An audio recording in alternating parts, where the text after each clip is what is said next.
Students of Standard 7, presenting today project of volcano and earthquake. So please listen us carefully.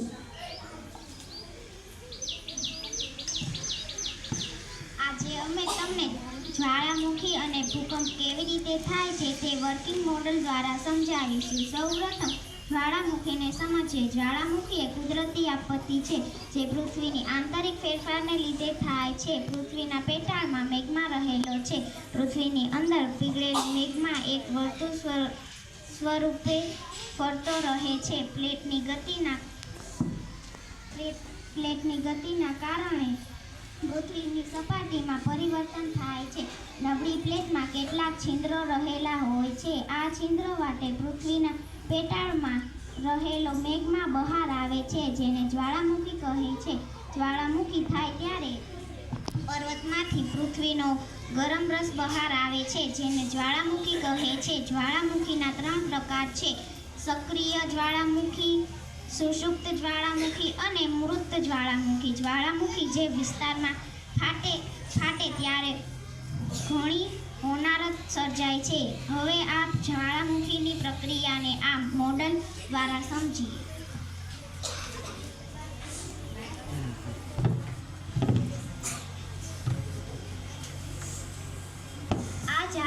આ જ્વાળામુખી પર્વત છે.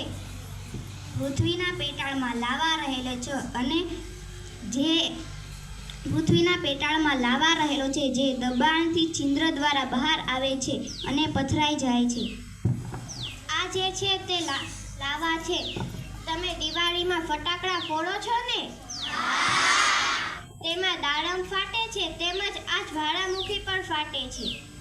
જ્વાળામુખી ફાટે ત્યારે ખૂબ જ નુકસાન થાય છે.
આ જ્વાળામુખી પર્વત છે, તેમાંથી લાવા બહાર આવ્યો છે.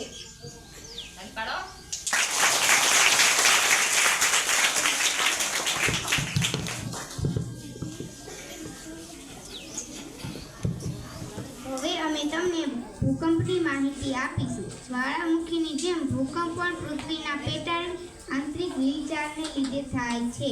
સામાન્ય રીતે પૃથ્વી સપાટીના કંપનને ભૂકંપ કહે છે. પૃથ્વીની પ્લેટો સરકતી એકબીજા સાથે અથડાઈને નબળી પ્લેટો પર દબાણ ઉત્પન્ન કરે છે. ત્યારે નબળી પ્લેટો ધ્રુજે છે, તેને ભૂકંપ કહે છે. જે સ્થાનેથી ભૂકંપની શરૂઆત થાય છે તેને ઉદ્ગમ કેન્દ્ર કહે છે. ત્યાં સૌથી વધારે તીવ્રતા હોય છે. જેમ જેમ દૂર જઈએ તેમ તીવ્રતા ઓછી થતી જાય છે. ભૂકંપની આગાહી શક્ય નથી. તેની તીવ્રતા સિસ્મોગ્રાફ નામના મશીનમાં મપાય છે. ભૂકંપ કુદરતી આપત્તિ છે. ભૂકંપ આવે ત્યારે ખૂબ નુકસાન કરે છે અને અનેક લોકો મૃત્યુ પામે છે. તો આ હતી માહિતી ભૂકંપ. હવે અમે તમને વર્કિંગ મોડલ દ્વારા સમજાવીશું કે ભૂકંપ કઈ રીતે આવે છે અને કેટલું નુકસાન કરે છે તેની સમજ મેળવીશું. આ છે પૃથ્વી. આપણે પૃથ્વી પર રહીએ છીએ. પ્લેટો પર દબાણ થતાં પૃથ્વી ધ્રુજી ઉઠે છે. આને આપણે ભૂકંપ કહીએ છીએ. આ હતી અમારી ભૂકંપની માહિતી. તો આ હતી ભૂકંપ અને જ્વાળામુખીની માહિતી. મજા આવી ને? તો આવી બીજી સરસ માહિતી લઈને ફરી મળીશું. ત્યાં સુધી બાય બાય, ટેક કેર.